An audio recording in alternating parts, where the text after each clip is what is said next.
Le journal de la mi-journée sur RTI1. Madame, monsieur, bonjour. Le sommaire de cette édition. Troisième journée du séminaire gouvernemental. Le gouvernement et les acteurs du secteur privé ivoirien entendent accélérer la transformation de l'économie ivoirienne. Un partenariat stratégique État-secteur privé énoncé dans ce journal.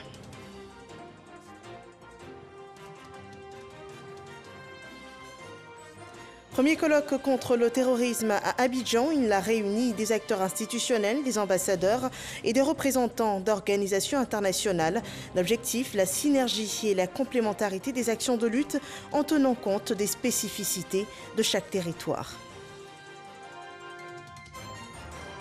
Et 21 coups de canon seront tirés ce vendredi à N'Djamena pour un dernier hommage au défunt président Idriss Déby Itno, décédé mardi dernier des suites de blessures reçues dans des combats contre des rebelles. Plusieurs chefs d'État participent à ces obsèques. Bienvenue dans ce 13h. Ce journal est traduit en langue des signes. Nous l'ouvrons sur ces images du Tchad où se déroulent ce vendredi les obsèques du président Idriss Déby Itno, décédé mardi dernier des suites de blessures reçues dans des combats contre des rebelles. Une dizaine de chefs d'État étrangers, dont le président français Emmanuel Macron, sont à N'Djamena pour rendre un dernier hommage national au maréchal du Tchad. Le président tchadien sera inhumé à M'djaras, près de son village natal. À Abidjan, un colloque sur le terrorisme au Sahel et en Côte d'Ivoire s'est tenu hier. Les acteurs impliqués dans cette lutte ont travaillé à mutualiser leurs efforts pour mieux outiller l'Académie internationale de lutte contre le terrorisme. Les points communs et les spécificités des stratégies antiterrorisme sont révélés dans ce point d'Abou Sanogo. Ce premier colloque inaugure le lancement des activités de l'Institut de recherche stratégique de l'Académie internationale de lutte contre le terrorisme, un instrument de formation visant le renforcement des capacités des États de la sous-région, voire du continent, engagés dans la lutte contre le terrorisme. Terrorisme au Sahel et en Côte d'Ivoire. Convergence et spécificité au cœur de ce premier colloque de l'Institut de recherche stratégique de l'Académie internationale de lutte contre le terrorisme, présidé par le ministre d'État, ministre de la Défense Téné Birahima Ouattara. Pour la France, ce projet de coopération concernant l'Académie internationale de lutte contre le terrorisme est unique en son genre. Cette académie est également unique par sa dimension multinationale, car elle a vocation, dès 2022, à mettre en place une gouvernance partagée entre tous les pays et organisations internationales qui souhaiteront s'impliquer concrètement dans ce projet. Et je dis à tous ceux qui hésitent encore, peut-être, à franchir le pas, venez nous rejoindre très vite, car il s'agit de notre sécurité collective et, au-delà, du développement économique et social de l'Afrique. Pour le gouvernement ivoirien, la lutte contre le terrorisme est une priorité. Compte tenu de son caractère transfrontalier, la lutte contre le terrorisme ne peut être menée en vase clos. Elle requiert une bonne collaboration entre États, exige une synergie et complémentarité d'action dans plusieurs domaines, formation, renseignement, judiciaire. Le terrorisme est devenu ces dernières années l'une des plus grandes menaces de notre temps. Il concerne directement ou indirectement chacun de nos États. Il met en péril la stabilité de nos États et compromet nos efforts de développement. Pour le gouvernement ivoirien, la lutte contre le terrorisme est une priorité. La sécurité des Ivoiriens et de l'ensemble des populations qui vivent ici est au cœur de la politique du chef de l'État, son Excellence Alassane Ouattara. À ce colloque, 2 organismes de recherche présenteront les conclusions de leurs études face à un auditoire composé principalement des acteurs institutionnels ivoiriens engagés dans la lutte contre le terrorisme. Près de 70 invités, dont des ambassadeurs et représentants des organisations internationales ayant manifesté un intérêt pour le projet de l'Académie internationale de lutte contre le terrorisme, y prennent part. Le terrorisme, une menace pour la Côte d'Ivoire dont le Nord a été la cible de djihadistes qui ont perpétré 2 attaques terroristes dans la nuit du 28 au 29 mars dernier.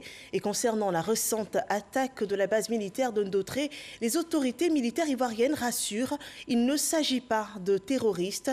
Ils faisaient ainsi le point des premiers éléments de l'enquête. Ils intervenaient hier sur le plateau du 20h.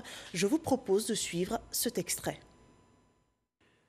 Face aux rumeurs suscitées par les opérations menées par les forces de défense et de sécurité en matière de ratissage, de contrôle et de bouclage, l'état-major a tenu à venir rassurer les populations ivoiriennes. Ces opérations sont consécutives effectivement à l'attaque qui a eu lieu dans la nuit du 20 au 21 avril 2021 à la base militaire de Ndotré dans la commune d'Abobo. Ces opérations ont pour but d'appréhender les auteurs de cette attaque et tout individu qui aurait pu participer à cette attaque. Au regard des objectifs que nous recherchons et de la confidentialité qui est liée à ce type d'opération, il est évident que nous ne pouvions pas prévenir les populations au préalable comme nous avons l'habitude de le faire. L'état-major général des armées tient à rassurer les populations que toutes les dispositions sécuritaires ont été prises pour qu'elles puissent vaquer de façon sereine à leurs occupations. Elles devraient en aucun cas céder à une psychose inopinément créée. Nous avons les premiers éléments de l'enquête qui ont débuté hier. D'abord, les assaillants étaient au nombre de 4. Je peux vous dire, révéler leur identité. Allez-y. Il s'agit de Bedel Rickens, né le 11 mai 1978 à Harper, c'est au Libéria. Deuxième assaillant, Kana Jimmy, né le 26 12e mois 1915 à Mount County, au Libéria. Le troisième assaillant se nomme Nyepa Mani Valentin, né en 1976 à Tabou, Ivoirien. Le quatrième assaillant n'a pas été identifié parce qu'il n'avait pas de pièces. Alors je tiens à préciser que nous avons eu sur le champ de bataille, 3 morts. 3 morts. Le quatrième assaillant a été blessé. Et nous avons eu le temps même, au niveau des enquêtes, de l'interroger. Et au stade de l'enquête, nous avons 2 certitudes. 2. La première certitude, c'est que ce sont des gens qui ne sont pas venus pour s'amuser. Ces gars-là ne sont pas venus pour s'amuser, ils sont venus pour tuer. Deuxième certitude, il ne s'agit pas de djihadistes. Ce sont des personnes, un groupe de personnes en provenance du Libéria, enfin la majorité, puisque sur les 4, il y a 3 dont on sait qu'ils viennent du Libéria, et qui donc ont un groupe, qui sont d'un groupe organisé avec une base arrière bien déterminée. Voici donc les 2 certitudes que nous avons. Le reste, nous suivons l'enquête, et lorsque nous aurons de nouveaux éléments, nous allons vous les communiquer. L'autre actualité de la Côte d'Ivoire, c'est le séminaire gouvernemental. Pour cette 3e journée de travail, les ministres reçoivent ce vendredi le secteur privé. Les 2 parties échangent sur l'amélioration du climat des affaires et le développement socio-économique ivoirien. Avec le secteur privé dans le rôle de pourvoyeur d'emplois et de créateur de richesses, l'État veut bâtir un partenariat stratégique, une ambition révélée par le chef du gouvernement, suivant ce rapport de Mahama Traoré.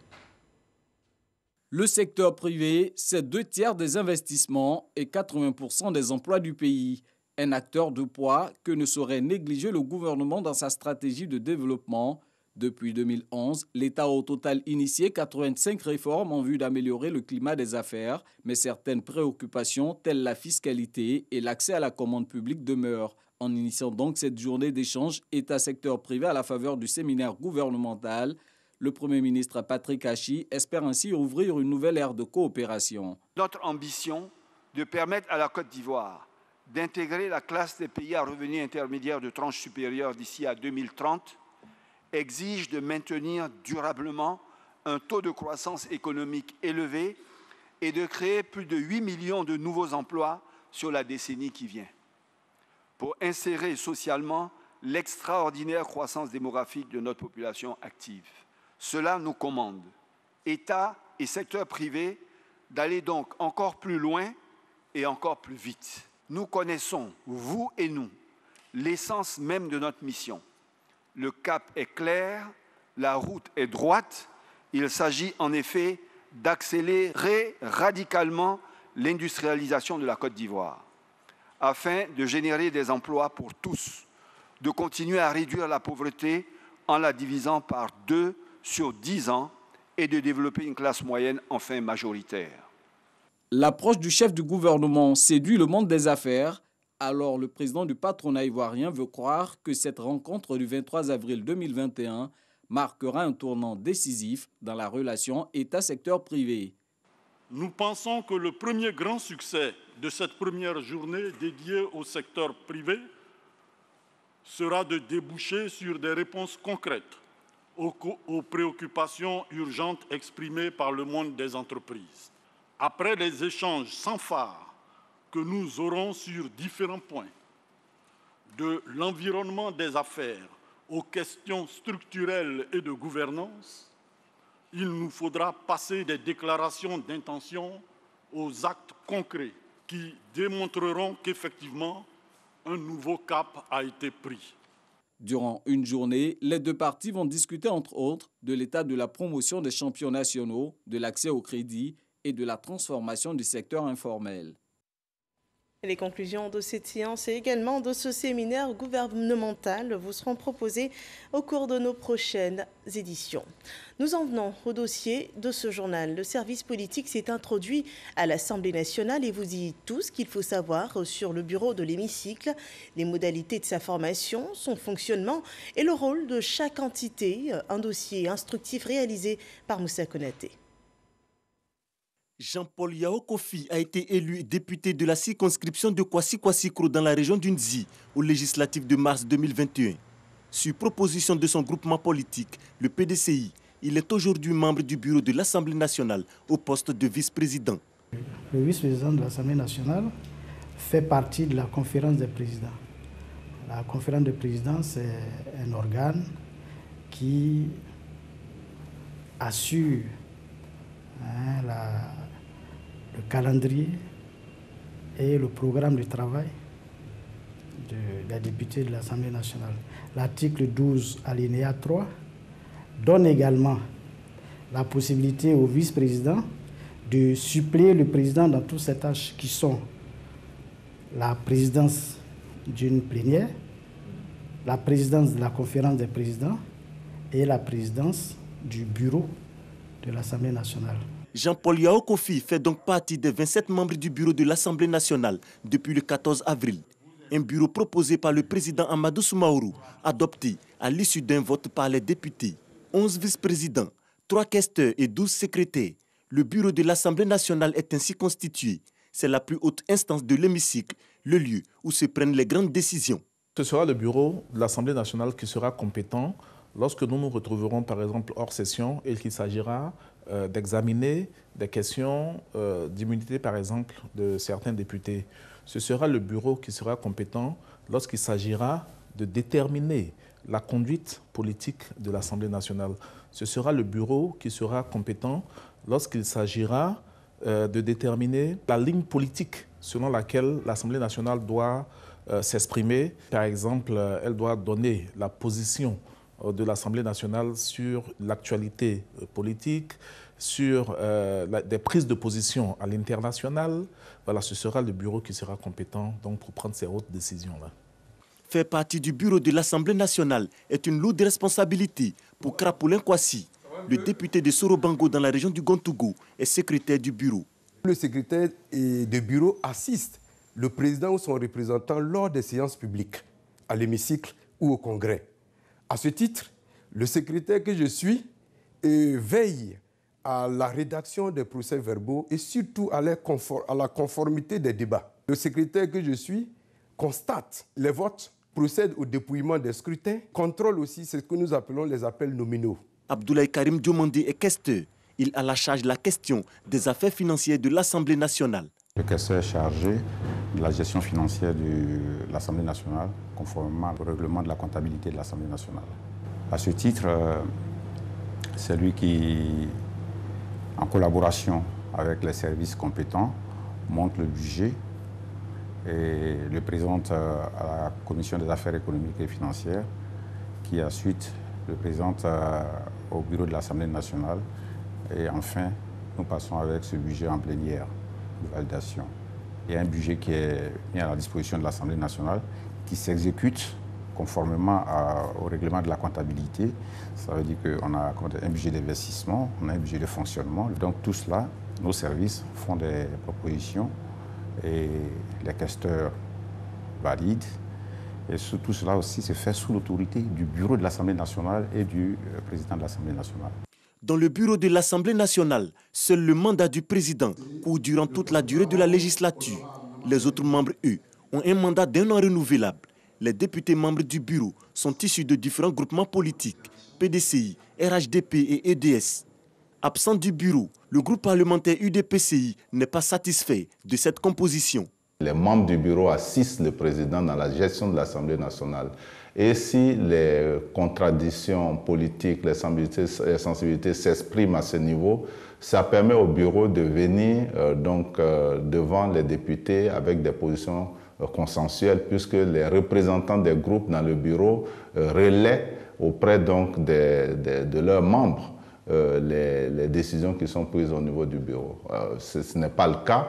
Bon, évidemment, nous espérons que la gestion de l'Assemblée tiendra compte de son rôle. Et le président l'avait annoncé, que nous avons un rôle à jouer dans la réconciliation, dans la cohésion nationale.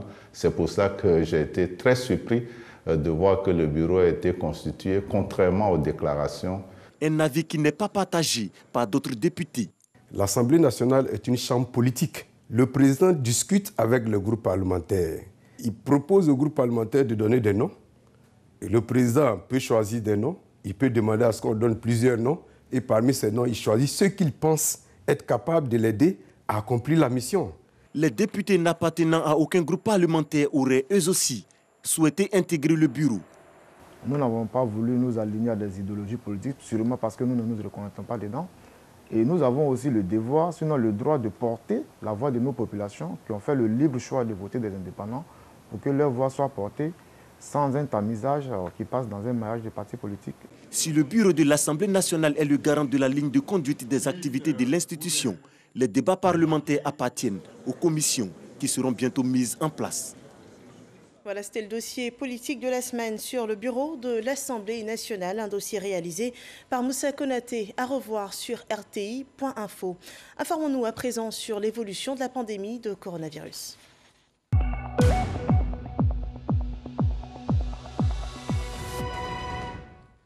L'Inde est le nouvel épicentre de l'épidémie et un nouvel état d'urgence est déclaré dans 4 villes du Japon à 3 mois du début des Jeux olympiques. Et la situation est tout autre en Côte d'Ivoire. Même si le virus sévit toujours, la courbe des cas enregistre une baisse ces derniers jours. Selon le dernier bilan, 18 nouveaux cas positifs au Covid-19 ont été répertoriés, 56 nouvelles guérisons et 0 cas de décès sont également enregistrés. La Côte d'Ivoire totalise 45 715 cas confirmés, dont 45 283 personnes guéries, 277 décès. Il reste encore 155 cas actifs. Et sur la vaccination anti-Covid, sachez qu'un total de 109 077 personnes ont été vaccinées dans notre pays.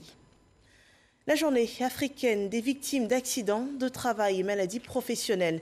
Les actions menées pour la protection des travailleurs ont fait l'objet d'échanges. On note la sensibilisation et la mise en place de comités de sécurité au travail dans les entreprises.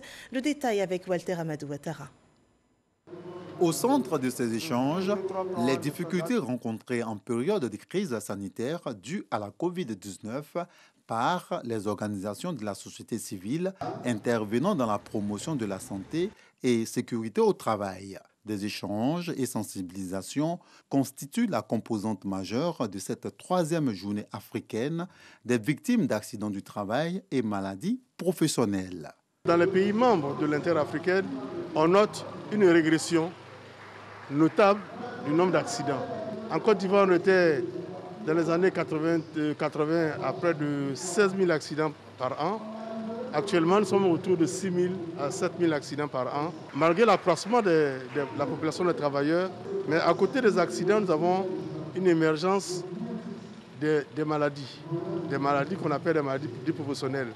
Et c'est dans ce cas-là que nous accentuons donc la promotion, nous accentuons la sensibilisation et les contrôles.